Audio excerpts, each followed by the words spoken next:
دنیا میں 4 طرح کے لوگ پائے جاتے ہیں۔ پہلا بندہ وہ جس کو اللہ نے مال بھی دیا ہے، علم بھی دیا ہے، شعور بھی ہے، ضروریات دین کا علم بھی ہے، اللہ تعالیٰ نے اس کو فہم عطا کیا ہے، علم دیا ہے، اور وہ اس مال میں اپنے رب سے ڈرتا ہے کہ اس کو غلط جگہ خرچ نہیں کرنا، اور صلہ رحمی بھی کرتا ہے، رشتہ داروں کے حقوق کا خیال بھی رکھتا ہے، اس میں جو اللہ کا حق ہے اس کو بھی ادا کرتا ہے، صلہ رحمی بھی کرتا ہے، اللہ کا حق ادا بھی کرتا ہے، اور جو ہے وہ اللہ سے ڈرتا بھی ہے، مال کو غلط خرچ بھی نہیں کرتا۔ میرے حضور فرماتے ہیں کائنات میں سب سے افضل شخص دیکھنا ہے تو یہ شخص ہے، کائنات میں سب سے افضل شخص یہ ہے کہ جس کو مال بھی دیا گیا اور جس کو علم بھی دیا گیا، اور وہ گڑبڑ نہیں کرتا، وہ اللہ سے ڈرتا ہے، صلہ رحمی کرتا ہے، اور مال کا حق ادا کرتا ہے، تو یہ سب سے افضل شخص ہے۔ دوسرا وہ شخص جس کے پاس علم تو ہے لیکن مال اس کے پاس نہیں ہے، اور وہ نیت کا بڑا سچا ہے، سچے دل سے کہتا ہے اگر میرے پاس مال ہوتا تو میں فلاں کی طرح عمل کرتا، وہ فلاں کے پاس مال ہے، اس نے مسجد بنوائی ہے، میں بھی بنواتا، اس نے دارالعلوم تعمیر کیا ہے، میں بھی کرتا، اس نے ہاسپٹل بنوایا ہے، میں بھی کرتا، اس نے مخفی انداز سے غریب بچیوں کی شادیاں کی ہیں، یہ کام میں بھی کرتا، اس نے دکھیوں کے کام آیا ہے، مصیبت زدوں کے کام آیا ہے، میں بھی آتا۔ تو وہ کہتا ہے کاش کہ میرے پاس، اور یہ سچے دل سے کہہ رہا ہے، یہ نہیں کہ ہوتا تو پھر یہ اوپر اس میں کہہ رہا ہے ہو تو پھر تیور ہی بدل جاتے ہیں نا۔ صادق کو نیت ہوتا ہے کہ اگر واقعی اس کو وہ نصیب ہو جائے تو وہ وہیں کھڑا نظر آئے، تو حضور فرماتے ہیں وہ ہو بھی سچی نیت والا، سچی نیت والا، اور وہ کہتا ہے اللہ مجھے اگر مال دے میں فلاں کی طرح عمل کروں گا۔ میرے رسول فرماتے ہیں قیامت کے دن جب نامہ اعمال تولا جائے گا دونوں کے عمل برابر ہوں گے، اس نے خرچ کیا اور اس نے صرف نیت کی تو دونوں برابر کھڑے ہوں گے۔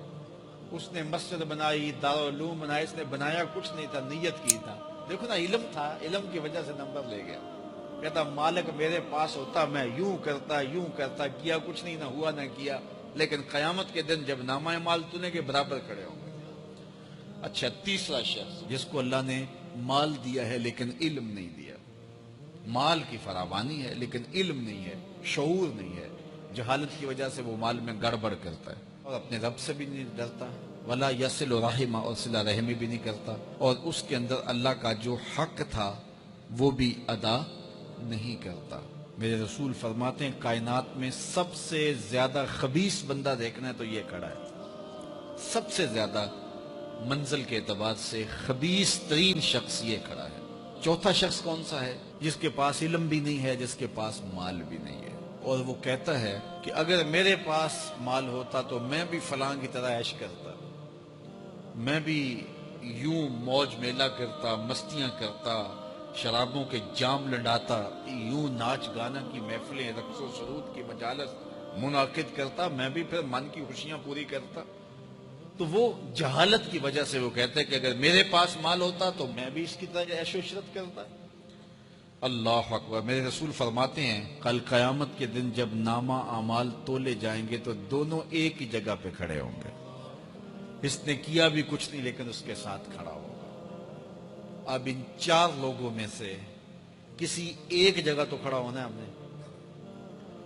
جس کو اللہ نے مال بھی دیا ہے، علم بھی دیا ہے، تو وہ کہاں کھڑا ہوتا ہے؟ اور جس کے پاس علم ہے مال نہیں، جس کے پاس مال ہے علم نہیں، جس کے پاس نہ علم ہے نہ مال ہے، تو ہم میں سے ہر شخص کسی ایک پوزیشن میں تو ہے۔